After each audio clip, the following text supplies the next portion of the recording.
Putik na yan. Dito pa lang ako, nakakalimang kilometro pa lang ako, pakiramdam ko yung mga laman ko pagod na yung mga muscle ko. Tingnan natin, titingnan ko kung hanggang saan tayo, saan nyo ko sasamahan, saan tayo mag-iikot, saan tayo mag-ensayo. 5 days non-bike, grabe ang hirap. Let's go.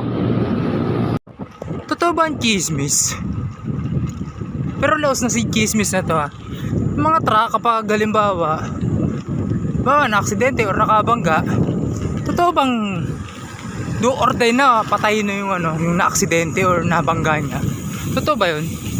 Comment nyo nga sa comment box natin.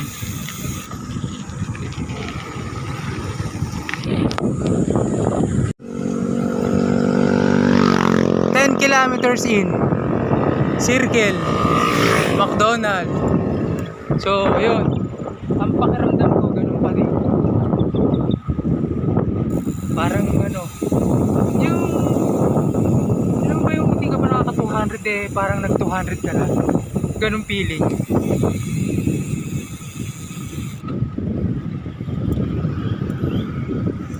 Ganun pakiramdam na parang binugbog. 10 kilometers pa lang yan.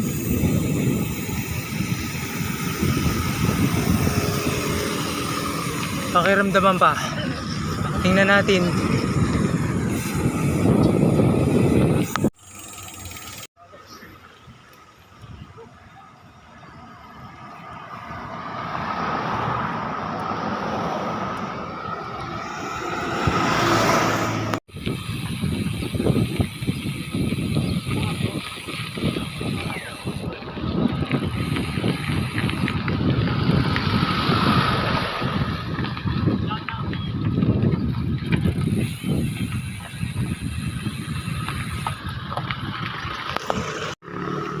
After 14 kilometers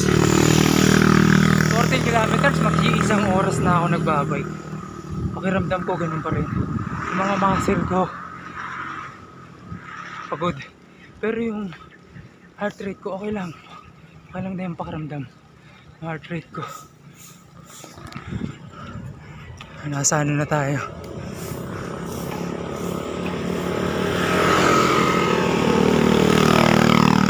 Palalampas lang natin ng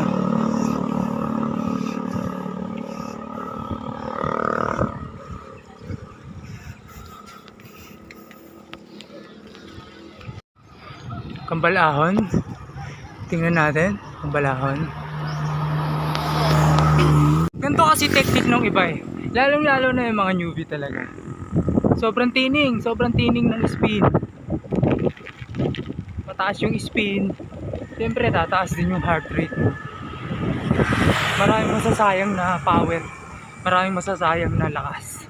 Kaya kung ikaw magra-ride ng mga ahon, timplahin mo yung gear mo. Huwag masyadong matining mataas yung gear, masyadong spin.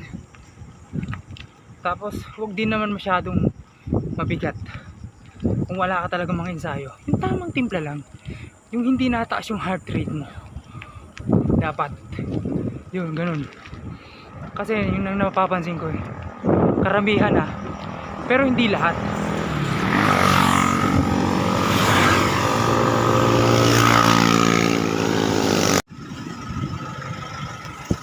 So yun, after nung isang mahirap-hirap na ahon sa may bago mag-humps, part na rin ng 2 kilometer pain.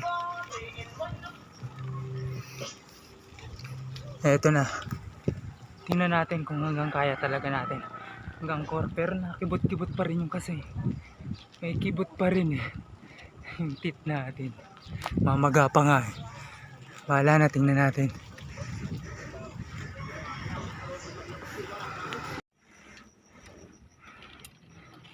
Kanina lumampas sa akin yan, kasasampa lang niya, kasasakay lang. Gigil na gigil siya kanina pa doon pa lang sa Marcos.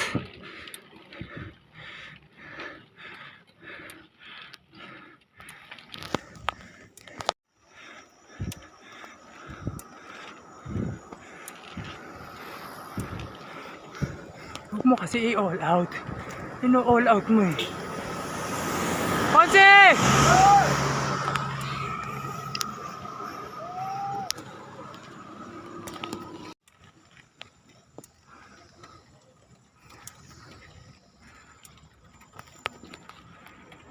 Last 1K.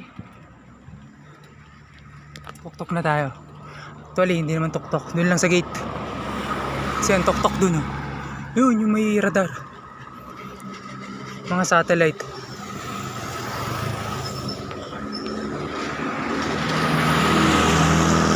So yun, medyo tayo naka-recover ng konti. Pero masasakit talaga yung mga muscle. Persado eh. 5 days. Tapos wala talaga ako persa 5 days. Yun. Kaya ito. Pero yung heart rate ko okay lang. Kung umabot ka sa parteng ito, maraming salamat sa iyo. Ride safe. Love you all. Peace.